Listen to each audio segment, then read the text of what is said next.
about your phobia? I don't know. I'm just scared of pigeons. Scared of pigeons. What is it about pigeons that scares you? It's not like, if I see a pigeon, I'll purposefully move around it, because if it flies at you. It's like pigeons and seagulls. You know, when you're like at the seaside, in the amount of times you see them rob food off people. Okay. So even one pigeon you will avoid? Yeah, I walk away from it. Right, okay. What do you think it's going to do? Fly at me. And do what? I don't know, go in my face. I don't want it in my face. Okay. So you don't want it, so you avoid it, you'll walk away from it, and you think it's going to fly at you and go in your face. Yeah. So if it went in your face, what do you think would happen? I don't know. I'm just scared of it being in my face. I can't explain it, I'm just terrified. And when was the last time that you were around pigeons and that you were scared? Well, when I were in London, we were waiting for a train, and they were just everywhere, like surrounding me, and I could have cried. It were awful. And what were they doing? Flying around, walking on the floor, eating food.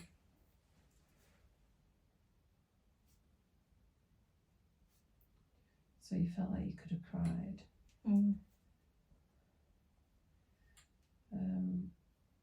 So that was inside the train station? No, outside. Outside. So what did you do? Walked away.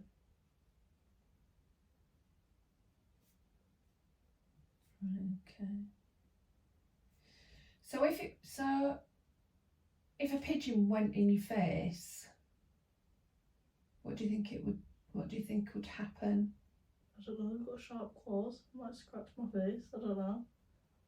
The wings just terrify me. They're just strange, just little creatures. Okay. So do you think that pigeons purposely would fly at your face to scratch you? I don't know, they might have that up for me. Right. So I've got a feather here. So if a pigeon came to you and that was on your face, does that hurt? No. No. So what would be the most that a pigeon would do? Not Really? Does that hurt? No. So have you got a cat? Yeah. Yeah. What's your cat done to you? Has your cat ever scratched you? Yeah. Yeah. And has it ever scratched you on purpose? Yeah. Yeah. So do you avoid your cat? Sometimes. Sometimes.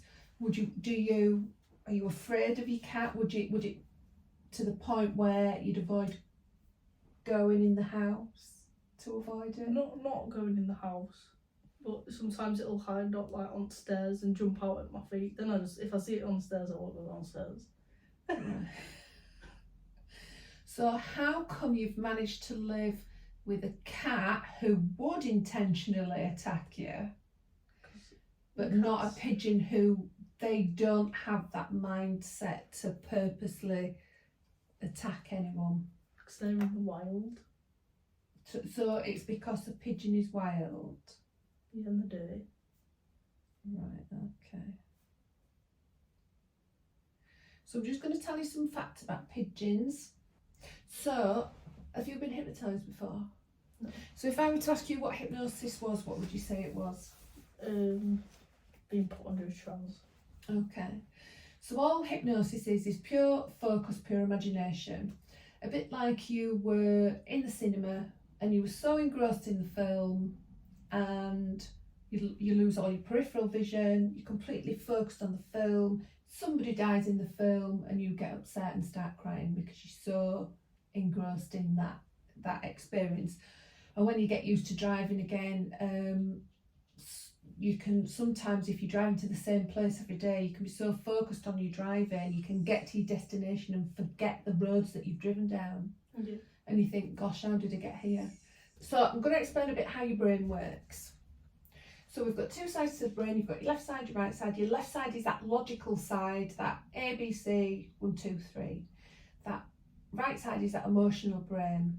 And there was a famous scientist called Emile Coué who said if there's any conflict between that left side and that right side, that right side will always win. So you've got that phobia now. You know that there's no logical reason why you should be scared of pigeons. We've never heard of a pigeon purposely attacking anybody. We've never heard of anybody being in hospital because a pigeon flew near them. Have we? No. We've never heard of a group of pigeons attacking people. We've never heard of, people running away from pigeons because they fear for their life, have we? So your emotional brain, because of the fear that's been taught to you, you've inherited it. It's not your fear, it's somebody else's fear. Your emotional brain's overriding that logical brain. So back in caveman days, we'd be walking down the savannah, a saber-toothed tiger would jump out and our amygdala would be on full alert. We'd be pumping out chemicals and hormones. We would either kill the tiger or run away, and the amygdala would go back down to operating how it should do. So we still live in our caveman body, but we live in completely different times. So all throughout your life, being young, you might have heard your parents arguing, your amygdala would have been on full alert. Then you might have had a fallout with a friend at school, your amygdala would have been on full alert, you'd have been pumping out chemicals and hormones. Then you might have done bad in a test at school, your amygdala had been on full alert, you'd have been stressed, all those chemicals that have been firing out. So what happens throughout our life is we hold on to all these things that have happened to us throughout our life. So in hypnosis, you go, I don't want that anymore, I don't need that anymore, I'm getting rid of that, so the amygdala can go back to just operating how it should, because when those chemicals and hormones are circulating in your body all the time, that's when we get those aches and pains that we don't know where they've come from. And they can cause real illnesses in your body. You can, there's autoimmune diseases that you can get, rheumatoid arthritis. There's lots of different diseases you can get if you don't deal with any negativity, any stress or anything that's in your life. No, so I'm just going to tell you how you're going to go into hypnosis. So I'm just going to explain to you. So I'm going to get you to rub your hands together. I'm going to get you to make a tight fist. I'm going to get you to bend your elbows, pop those two fingers out at the top, and then I'm going to get you to imagine that I've put two hypnosis magnets at the top of your fingers there, and you're going to focus on those hypnosis magnets.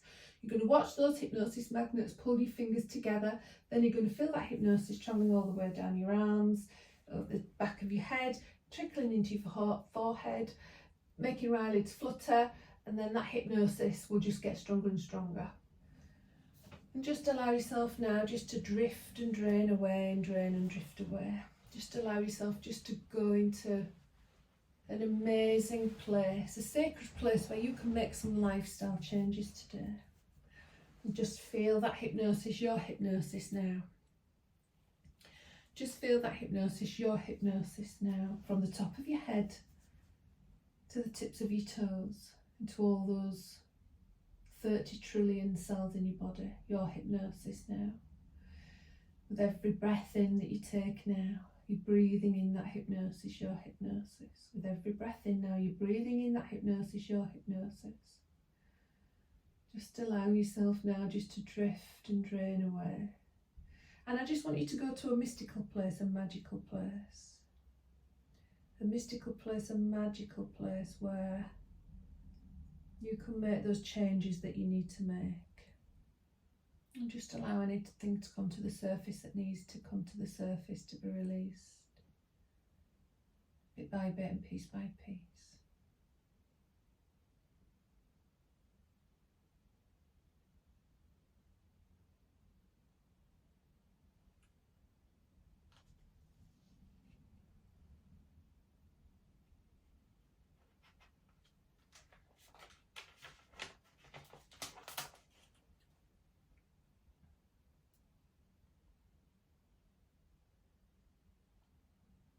And when you're ready, and only when you're ready, just open your eyes.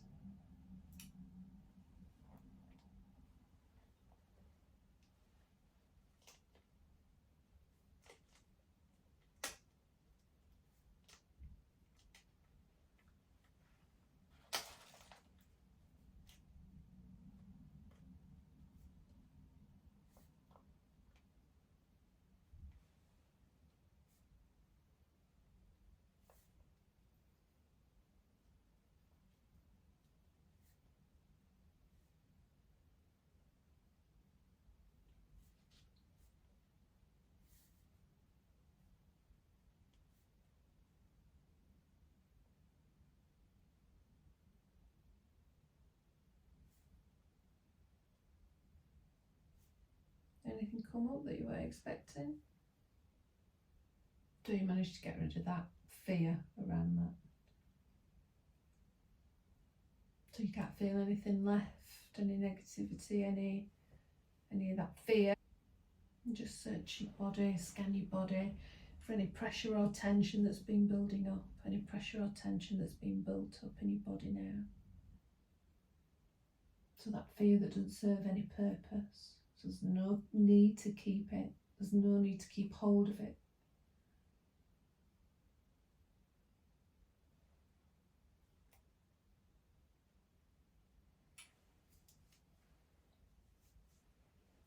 And just see it all leaving your body now. That confidence, I can do this, I will do this, I have no fear. Fear is misplaced. I am confident, I can do this, I will do this, I can do anything that I want to do. I can do anything that I want to do. And just feel that new energy, that new vibration in your heart space now. Open your eyes. Feel the best you've ever felt in a long, long, long time. Big stretch.